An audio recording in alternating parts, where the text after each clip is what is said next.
বলা হয় প্রেমের শহর কলকাতা, কিন্তু এই শহর কলকাতা কি মনে রেখেছে তার আসল প্রেমিককে? মাত্র 22 বছর বয়সে ভাগ্যের খোঁজে সুদূর কেরালা থেকে কলকাতায় এসেছিলেন তিনি, এবং তারপরে শুধুমাত্র এই শহরকে ভালোবেসে ভালোবাসার টানে জীবনের 63টা বছর তিনি কাটিয়ে দিয়েছেন এই শহরেই। তারপরে কিসের টানে, কি অবহেলায়, কি দুঃখে তিনি ছেড়ে গেলেন তার প্রিয় শহর কলকাতাকে? তিনি যতদিন কলকাতায় ছিলেন তিনি নিরন্তর গবেষণা করে গেছেন এই শহরকে নিয়ে, সংগ্রহ করেছেন অজস্র বই, এবং তার সংগ্রহের সেই বইয়ের সংখ্যা প্রায় 6000। কে তিনি? বলবো সবই। আপনারা দেখতে থাকুন এই বিশেষ প্রতিবেদন। আপনাদের সঙ্গে আমি দীপেন্দু, দ্য নিউজ বাংলায় আপনাদের স্বাগত জানাই। পি.টি. নায়ার, পুরো নাম পরমেশ্বরন থঙ্কপ্পন নায়ার। 1955 সালে মাত্র 22 বছর বয়সে চাকরির খোঁজে ম্যাদ্রাস মেলে কেরালা থেকে কলকাতা চলে এসেছিলেন বিনা টিকিটে।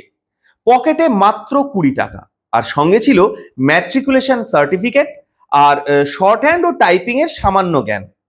কলকাতাকে আপন করে নেওয়া প্রেমিকের কিন্তু তখন এই শহরে কোনো পরিচিত আপনজন কেউ ছিল না। চাকরি পেলেন 125 টাকা মাইনের টাইপিস্টের। ট্রামে চেপে আর পায়ে হেঁটে ঘুরতে ভালোবাসেন, তাই এই শহরটার গলিঘুজিও খুব হাতের তালুর মতন চিনে ফেললেন তিনি। চাকরি সূত্রে মাঝে কয়েক বছরের জন্য তাকে শিলং যেতে হয়েছিল। সেই ফাঁকে তিনি তার গ্র্যাজুয়েশনটা কমপ্লিট করেন।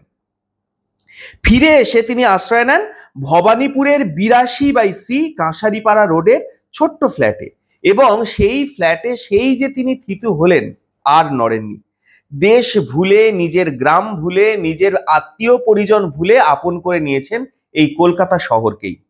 1955 থেকে 2018 জীবনের 63টা বছর তিনি কাটিয়ে দিলেন শুধুমাত্র কলকাতাকে ভালোবেসেই। কলকাতার ইতিহাস লিখবেন এরকম চিন্তা তিনি কিন্তু কোনোদিন স্বপ্নেও ভাবেননি। লেখালেখির শখ ছিল, নানা কাগজে লেখা পাঠাতেন, সেখানে ছাপানোও হতো। পুরনো নজর কাড়া বিভিন্ন রকমের বাড়ি দেখলেই তিনি দাঁড়িয়ে পড়তেন এবং খোঁজ নেওয়ার চেষ্টা করতেন সেই বাড়ির ইতিহাস। সাংবাদিকতার চাকরিও করলেন কিছুদিন। লেখার রসদ পেতেই তার যাতায়াত শুরু হলো জাতীয় গ্রন্থাগারে, এবং তিনি যেখানে থাকতেন অর্থাৎ ওই কাঁসারিপাড়া লেনে, সেখান থেকে জাতীয় গ্রন্থাগার পায়ে হেঁটে 10 মিনিট। জাতীয় গ্রন্থাগারে কলকাতার ইতিহাসের নানা দিক নিয়ে অজস্র বই, নথিপত্র। ঘাঁটতে ঘাঁটতে নায়ারের মনে হলো এত বই লেখা হয়েছে শহরটাকে নিয়ে, কিন্তু অনেক তথ্যই তিনি যেগুলো পায়ে হেঁটে জোগাড় করেছেন সেই সমস্ত তথ্য সেই বইগুলোতে নেই। ব্যাস, এই শুরু হলো তার কলকাতা নিয়ে গবেষণার খিদে। সমসাময়িক পত্রপত্রিকা, ইস্ট ইন্ডিয়া কোম্পানির কাগজপত্র, কলকাতায় আসা দেশি বিদেশি অতিথিদের লিখে রাখা বৃত্তান্ত, পুরসভার নথি, এশিয়াটিক সোসাইটির নথি, কত কি ভালো করে দেখার আছে। তাছাড়া শহরের রাস্তায় হাঁটলেই নানা প্রশ্নের উত্তর পাওয়া যায়। সেই সমস্ত প্রশ্নের উত্তর তিনি কিন্তু ওই সমস্ত বইগুলোতে পেলেন না। নায়ার ঠিক করে ফেললেন কলকাতাই হবে তার বাকি জীবনের ধ্যান জ্ঞান। ততদিনে বিয়ে করেছেন, ছেলে মেয়ে হয়েছে, স্ত্রী স্কুলে পড়িয়ে সংসার চালান, ছেলে মেয়ে মানুষ করেন। নায়ার একবেলা খান আর সারাদিন পড়ে থাকেন গ্রন্থাগারে আর নানা নথিখানায়। তার বুকে শুধু কলকাতার প্রতি অমোঘ প্রেম। সংবাদপত্র থেকে দরকারি খবর কেটে রাখেন সযত্নে। নিয়মিত ঢু মারেন ওয়েলিংটন বা কলেজ স্ট্রিটের পুরনো বইয়ের দোকানে।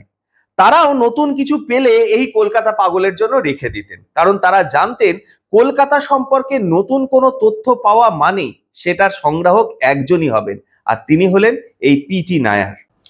তিনি টুকরো টুকরো করে জড়ো করেন কলকাতার ইতিহাসের খুঁটিনাটি সূত্র। বন্ধু বান্ধব, আত্মীয় পরিজনের সঙ্গে মেলামেশায় তিনি একদমই আগ্রহী নন, একেবারে কলকাতা চর্চায় নিবেদিত প্রাণ। তারপর কলকাতা পুরসভার উদ্যোগে তিনি লিখেছেন আ হিস্ট্রি অফ ক্যালকাটাস স্ট্রিটস, আর কলকাতার পুরসভার ইতিহাস। এশিয়াটিক সোসাইটি থেকে 3টি বিশাল খণ্ডে সম্পাদনা করেছেন সোসাইটির 19 শতকের প্রথমার্ধে প্রসিডিংস, আর 2 খণ্ডে ক্যালকাটা টারসেন্টিনারি বিবলিওগ্রাফি।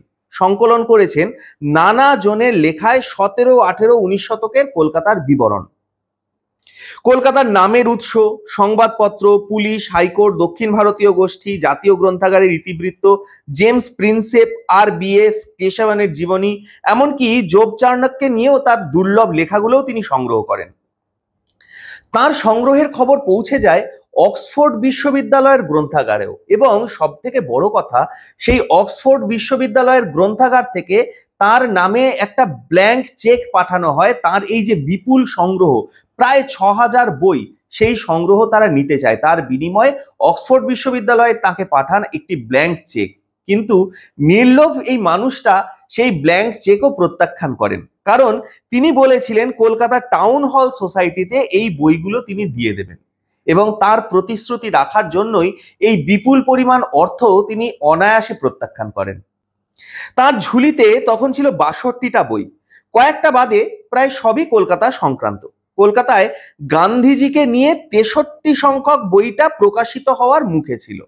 কেউ জানে না এখন কি অবস্থায় আছে বইটা। এত বিপুল পরিমাণ কাজের নিরিখে কলকাতা গবেষক হিসেবে সম্মান সমালোচনা দুটোই জুটেছে তার। একে তো বহিরাগত তকমা তখনও ছিল, এখনো আছে। দেশি উপকরণ তিনি আদৌ দেখেননি, এই কারণে তার বিশ্লেষণে প্রচুর ত্রুটি থেকে গেছে, এই ছিল সমালোচকদের বক্তব্য। নায়ার নিজে মনে করেন বাংলা না জানায় তার কিন্তু কোনো সমস্যা হয়নি, ইংরাজি থেকেই তিনি পর্যাপ্ত উপকরণ পেয়েছেন। তবে তার কাছে তথ্য সংগ্রাহক অভিধাটিই যথেষ্ট, এর বেশি কিন্তু তার কোনো প্রত্যাশা নেই। ২০১৮ সালের ৩০শে এপ্রিল বয়সে ৮৫ বছর পূর্ণ করলেন পিটি নায়ার। স্থির করেন জীবনের শেষ কটা দিন তিনি কেরালাতেই কাটাবেন। জন্মভূমির টান, নাতি নাতনিদের আবদার ফেলতে না পেরে পাকাপাকিভাবে কলকাতা ছাড়ার সিদ্ধান্ত নেন এই পাগল প্রেমিক।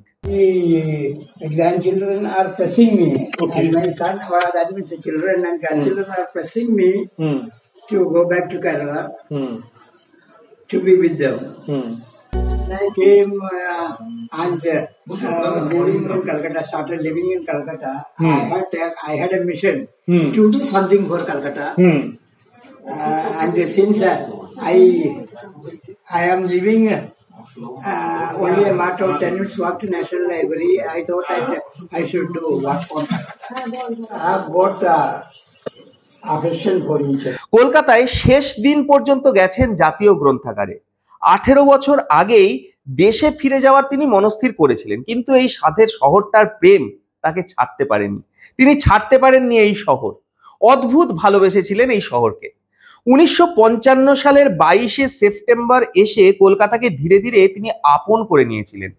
আর কলকাতা নিয়ে গবেষণা করতে করতে 63 বছর কলকাতায় কাটিয়ে 63খানা বইয়ের লেখক তিনি হয়ে উঠেছেন। বিশ্ববন্দিত এই কলকাতা গবেষক 63 বছর কলকাতায় কাটিয়ে বৃহস্পতিবার 22শে নভেম্বর 2018 কলকাতা ছেড়ে চিরদিনের মতন চলে গেছেন কেরালার চন্দমঙ্গলমে নিজের বাড়িতে। তার যে অমূল্য গ্রন্থ সংগ্রহ, অর্থাৎ প্রায় ৬,০০০ বই, সেগুলো দিয়ে কলকাতার টাউন হলে তৈরি হওয়ার কথা ছিল একটা বিশেষ লাইব্রেরি। তবে টাউন হল সংস্কারের কাজ শুরু হওয়ার পর সেই সমস্ত বই তখন বস্তাবন্দি ছিল, যে ভবিষ্যতে যারা রিসার্চ করবেন তাদের সম্পদ হবে সেই সমস্ত বই, কিন্তু সেই বইগুলো এখন কি অবস্থায় আছে তা কিন্তু কেউ জানে না। তার স্ত্রী সীতা দেবী তিনি এসেছিলেন কলকাতা,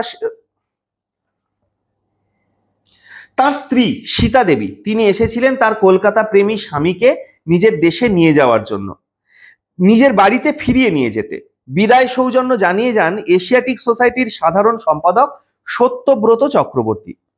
এশিয়াটিক রিসার্চ প্রফেসর হিসেবেও কাজ করেছেন অনেক বছর।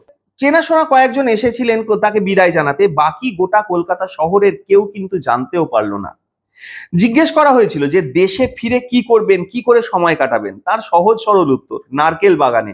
সেখানে 7 একর জমিতে আছে সারি সারি নারকেল গাছ। ভালো থাকবেন নায়ার। না, কেউ খুব একটা এরকম বলতে আসেননি। কলকাতার 99% মানুষই হয়তো জানতেই পারেনি যে কে চলে যাচ্ছে তাদের শহর ছেড়ে। প্রেমের শহরের অন্যতম সেরা প্রেমিক চিরবিদায় জানিয়ে চলে গেছেন আমাদের এই কলকাতা শহরকে। মেইনস্ট্রিম মিডিয়া হয়তো জানেও না এই মানুষটার অস্তিত্ব। কেমন আছেন 91 বছর বয়সী এই বৃদ্ধ? এখনো কি তিনি আগের মতনই ভালোবাসেন তার প্রিয় শহর কলকাতাকে? কেন ছেড়ে গেলেন তার এই প্রিয় শহরকে, তার এই প্রেমের শহরকে, তার আদরের শহরকে? হয়তো তিনি যে ভালোবাসার শহরের প্রেমে পড়েছিলেন, এখনকার ঘৃণার রাজনীতির শহরের সঙ্গে তিনি তার ভালোবাসার শহরকে মেলাতে পারছিলেন না। আর সেই কারণেই তিনি হয়তো প্রচন্ড ব্যথা পেয়ে ছেড়ে চলে গেছেন তার এই ভালোবাসার শহর কলকাতাকে। কেমন আছেন তিনি? মেইন স্ট্রিম মিডিয়া হয়তো কোনোদিনই এই সমস্ত মানুষদের নিয়ে খবর করবে না, কিন্তু আমরা খুঁজে আনি এই সমস্ত মানুষদের খবর, কারণ এই ধরনের কোনো খবর আমরা চেপে রাখতে দেব না।